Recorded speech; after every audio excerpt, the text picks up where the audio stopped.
Hey, it's Karri Flatla here at Remax Real Estate Lethbridge and KarriFlatla.com for Friday Fire. Today is April 3rd. I thought it was March 67th.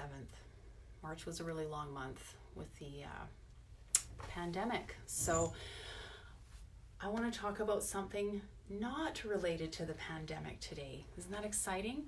I want to talk about staging and how to have a big impact with just some small changes in the choices you make when you stage. So whether you're staging your own house or you have a realtor helping you or a staging company, this is just a little bit of insight into how Carmen and I stage a house, and we've learned a lot of lessons along the way. And I wanted to share that with you because I think it would be helpful. And if there's any realtors listening, you can certainly borrow some of these tips and tricks as well. So first of all, I have to show you this. Look at these ducks. They're just a little bit of joy. Like, I just needed to show you the ducks. Okay. Anyway, so I want to touch on three things regarding staging for impact.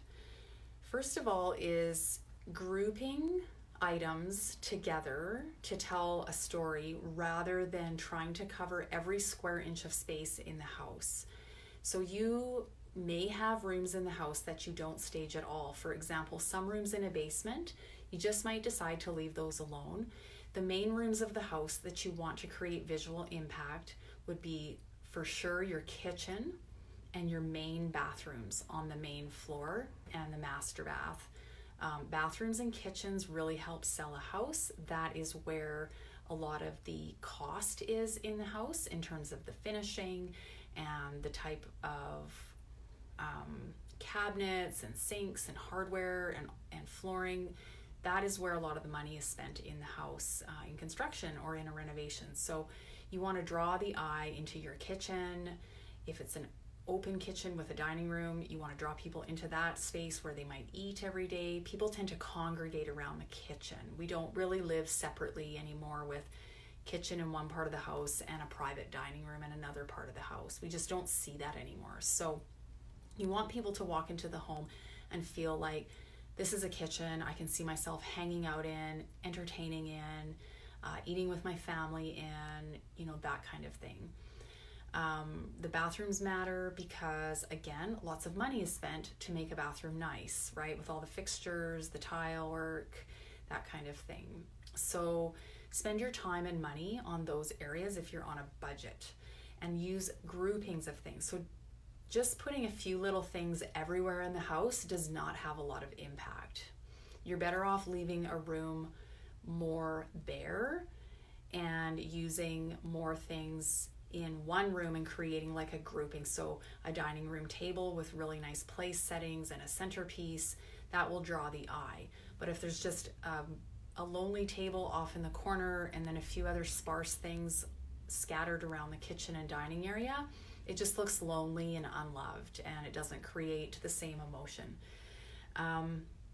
The other thing is, large items are better than small items. So if you have to choose when you're shopping for staging, choose items that have height, like accessories that have height, sitting on a table, a coffee table, on a counter in a bathroom, or near the edge of a tub. You want a little bit of height in certain spaces, not everywhere, but you need some visual height, especially for the photos, or it just won't show up. If everything's flat or low and small, it just will fall flat in a photo and you won't really notice it.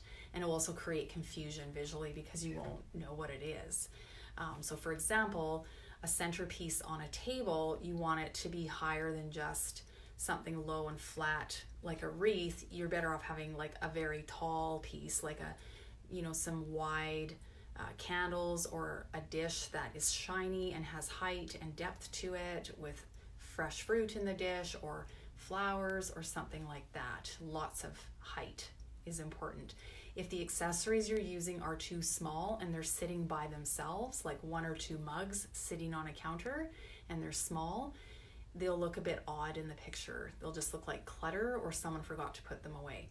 But if you have a couple of large mugs sitting on a really colorful placemat with a teapot, now you've got a grouping and it sort of makes sense why it's there. It also creates an emotion, as opposed to just a mug or two sitting by itself, right?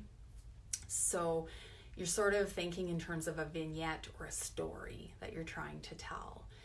The other thing that you want to do, and this is the hardest lesson to learn in staging because we resist it, is to use very bold color. So when in doubt, go bold. Cream colors, beige, brown, we have a lot of those in our homes already, in our millwork and in the flooring. We just tend to see a lot of that in Lethbridge. And if you add more brown and beige and cream, it's all going to fall flat in the photo. So you want bold color, and then try and use some of that color in different rooms of the house to give some consistency and create a theme. And that really helps to make the home feel welcoming and comfortable and kind of exciting when a buyer walks in. So those are my 3 tips, is use groupings strategically rather than trying to cover every room and every inch of the house. And then use larger items if you can instead of lots of little items. Height is really important. And then go for bold color and contrast with the background colors that are already in the house. I hope that helps you. Those are some really cost-efficient ways to have a big impact when you're staging your home to get ready for sale. If you have any questions, you can always reach me at 403-382-7335. And of course, you can find lots more resources at karriflatla.com. That's Friday Fire for today. Have a terrific weekend. Stay safe, stay warm. It's now blizzarding outside, and we will see you for next Friday Fire. Bye-bye.